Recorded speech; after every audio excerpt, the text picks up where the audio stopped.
Hello hello everyone, welcome back. तो आज हम न्यू टॉपिक पढ़ेंगे जो कि एज अ टीचर आपके लिए काफ़ी हेल्पफुल होगा, जो pre service and post service में है। प्री सर्विस वो होते हैं जो अभी कोर्स कर रहे हैं, पोस्ट सर्विस हो गए जो अभी टीचर हैं प्रेजेंट टाइम में। तो हमें ये जानना काफ़ी ज़रूरी होता है कि टीचिंग क्या होता है, उसके फेजेस ऑफ क्या होते हैं टीचिंग में, और काफ़ी इंपॉर्टेंट टॉपिक है ये। ठीक है। और इसके अंदर काफ़ी तरीके की प्लानिंग भी की जाती है ताकि हम अपने जो भी हम कंटेंट बच्चों को देना चाहते हैं वो हम उसको पूरे अच्छे एक स्टैंडर्ड आउटलाइन के साथ दे सके, उसके उसके गोल्स, उसके ऑब्जेक्टिव तक बच्चों को पहुंचा सके। तो फेजेस ऑफ टीचिंग, देखो यहाँ पर अगर हम टीचिंग की बात करें, एग्जैक्ट अगर हम टीचिंग की बात करें तो टीचिंग क्या है, एक कॉम्प्लिकेटेड टास्क है। ठीक है। जिसके अंदर हम मैनेजमेंट एंड स्ट्रेटजीज काफ़ी इंपॉर्टेंट होती है। प्रॉपर एक टास्क होता है ये जिसके अंदर मैनेजमेंट और स्ट्रेटजी काफ़ी इंपॉर्टेंट होती है। ठीक है। तो अगर ध्यान रखना, अगर जो टीचिंग फेजेस ऑफ टीचिंग की बात है, अगर ये पेपर में पूछ लिया जाए कि फेजेस ऑफ टीचिंग किसने लिया था, तो इसका नाम आप याद रख लेना, ही फैक्चुअल है, फिलिप डब्ल्यू जैक्सन। ठीक है, याद रखना, ये काफ़ी इंपॉर्टेंट है, आ सकता है फैक्चुअल क्वेश्चन। जैसे यूपी सुपर टैट और टैट होता है, स्टेट एग्जाम में मोस्टली पूछ लेते हैं फैक्चुअल क्वेश्चन।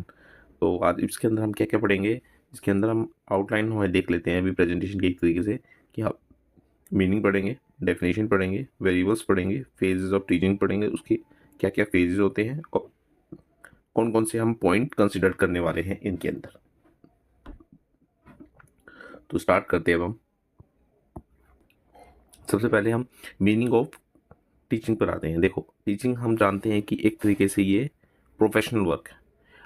आज की ट्रेंड जो चल रहा है, मोस्टली टीचर कहते हैं ये हमारा पैशन है, लेकिन एक कहीं ना कहीं ये एक तरीके से अब एक ऑक्यूपेशन का, और मतलब कहीं ना कहीं ये ऑक्यूपेशन में चेंज होता जा रहा है। पैशन कम हो गया और ऑक्यूपेशन ज़्यादा।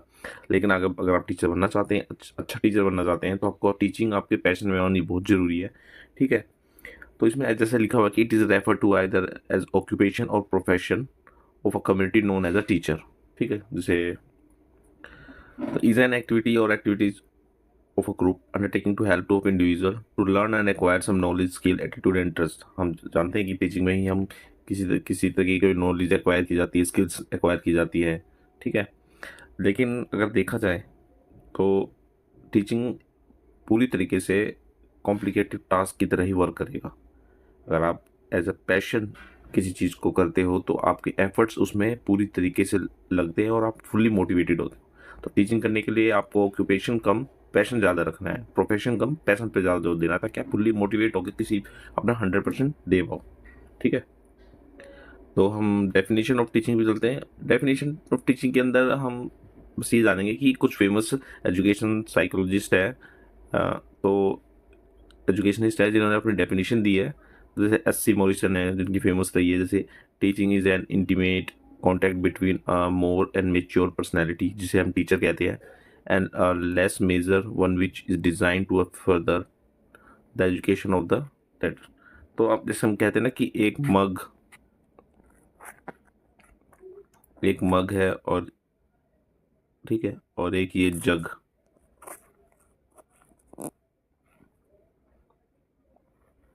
तो आप जानते हैं कि मग में ज़्यादा पानी आता है, वाटर लेवल मग में ज़्यादा है एज कम्पेयर टू मग।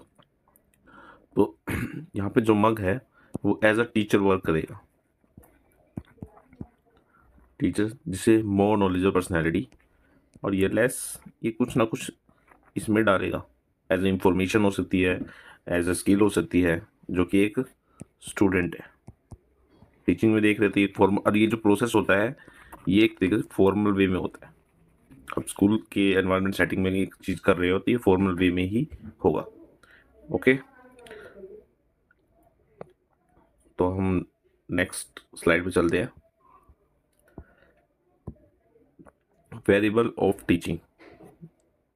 देखो, वेरिएबल्स ऑफ टीचिंग में हम क्या जानते हैं कि जो वेरिएबल कोई चीज़ होती है ना, आप मोस्टली साइंस में वेरिएबल को, आपने मेरा जो वीडियो देखा होगा एक्सपेरिमेंट रिसर्च का, उसके अंदर कुछ वेरिएबल्स होते हैं जिनकी वैल्यू क्या होती है, वैल्यूज क्या होती है, चेंज होती है, ऑलवेज नॉट फिक्स। ठीक है।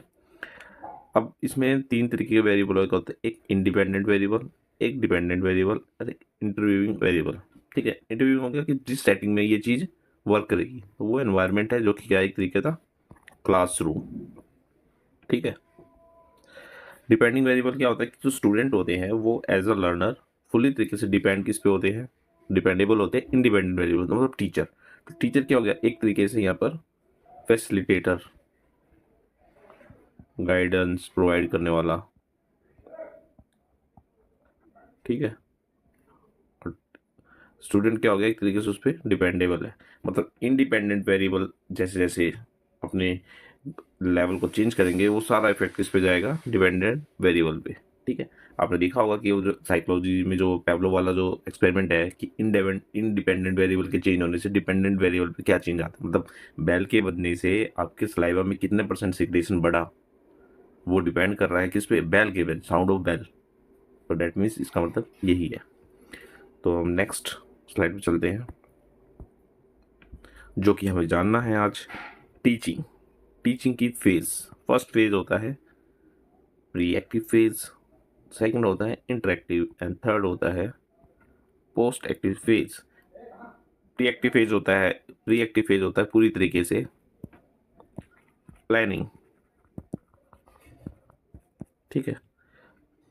इंटरेक्टिव होता है जहाँ पे टीचर क्लास में आके एग्जीक्यूट करता है, एग्जीक्यूशन स्टेज होती है। एंड थर्ड इज इवैल्यूएशन, जहाँ पे हमें ये पता लगता है टीचर को कि जो हमने पढ़ाया वो कितना गोल अचीव किया है, कितना नहीं। ये फीडबैक है एक तरीके से, फीडबैक। ओके, एक तरीके से फीडबैक है। प्लानिंग के अंदर टीचर पूरी तरीके से स्ट्रेटजीज पे प्लान करता है, अपनी मेथड्स को सिलेक्ट करता है, अपनी स्ट्रेटजीज बनाता है, उसे क्या कंटेंट पढ़ाना है, कैसे पढ़ाना है, वो किन बच्चों के लिए अप्लाई कर रहा है, उनकी मेंटल एबिलिटी क्या है, उनकी नीड्स क्या है, उनकी इंटरेस्ट क्या है, इन सबको कंसिडर करना पड़ता है उसे। देन उसको फिर ये इंटरेक्ट करना पड़ता है, इंटरेक्टिव फेज में एग्जीक्यूट करना है। एग्जीक्यूट भी काफ़ी कॉम्प्लेक्स प्रोसेस होता है। ठीक है। आगे हम जानेंगे इनके बारे में स्टेप बाय स्टेप कि ये कैसे वर्क करता है। तो नेक्स्ट स्लाइड पे चलते हैं। तो हम नेक्स्ट स्लाइड पे चलते हैं। तो हम अब इसमें हम देखेंगे, तो हम इसमें देखेंगे प्री एक्टिव फेज़ क्या होते हैं। प्री एक्टिव फेज़ में हमें पता है कि प्लानिंग की जाती है और बिफोर एंटरिंग द क्लासरूम होते हैं, इसमें स्ट्रैटेजीज कंटेंट डिसाइड किए जाते हैं वेल तरीके से बच्चे की कैसे अपने कंटेंट्स को, अपने जो भी अपने टीचिंग एड्स है, क्या क्या मेथड है, इन सबको सेलेक्ट किया जाता है ताकि इंश्योर कर सके प्रॉपर वे में किसी चीज़ को डिलीवर करने के लिए टीचर वो प्लानिंग समझो एक तरीके से ये ब्लूप्रिंट तैयार करता है। सेकंड वन है ये इंटरेक्टिव फेज, इसके अंदर टीचर और स्टूडेंट दोनों के बीच इंटरेक्शन होता है काफ़ी अच्छा। इम्प्लीमेंटेशन स्टेज हो गया, इन दिस क्लासरूम सेटिंग में हो गया, लेबोरेटरी के अंदर हो सकता है ये, एग्जीक्यूट लाइब्रेरीज में हो सकता है, इन फॉर्मल वे में स्कूल एनवायरनमेंट में। ठीक है, स्कूल एनवायरनमेंट में। ठीक है। और पोस्ट एक्टिव फेज में क्या होता है, इवैल्यूएशन होता है कि जो उसने डिलीवर किया है उसे कैसे कैसे एग्जीक्यूट, जो उसने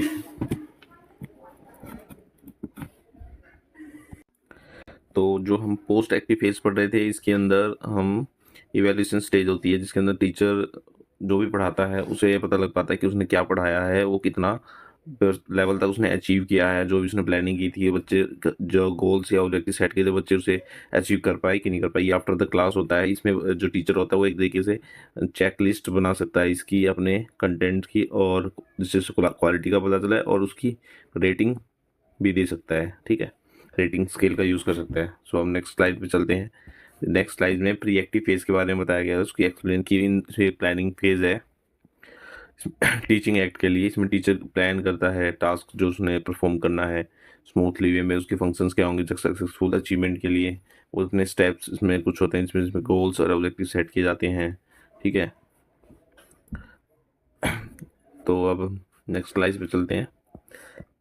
इसके अंदर क्या बताया गया था, इसके अंदर बताया गया point of consideration at pre active phase. अब इनको थोड़ा सा अच्छे से पढ़ लेना। ये पॉइंट्स दिए हुए हैं जो मैंने एक्सप्लेन किए थे कि इसमें अपने कंटेंट और मटेरियल को ऑर्गेनाइज किया जाता है ताकि अच्छे से प्रेजेंट किया जा सके। प्रिंसिपल्स होते हैं जैसे कि इसमें प्रिंसिपल जनरल टू स्पेसिफिक जाना है, अप्रोच है, इंडक्टिव टू डिडक्टिव मेथड का यूज़ करना है, ये मैक्सिम्स है।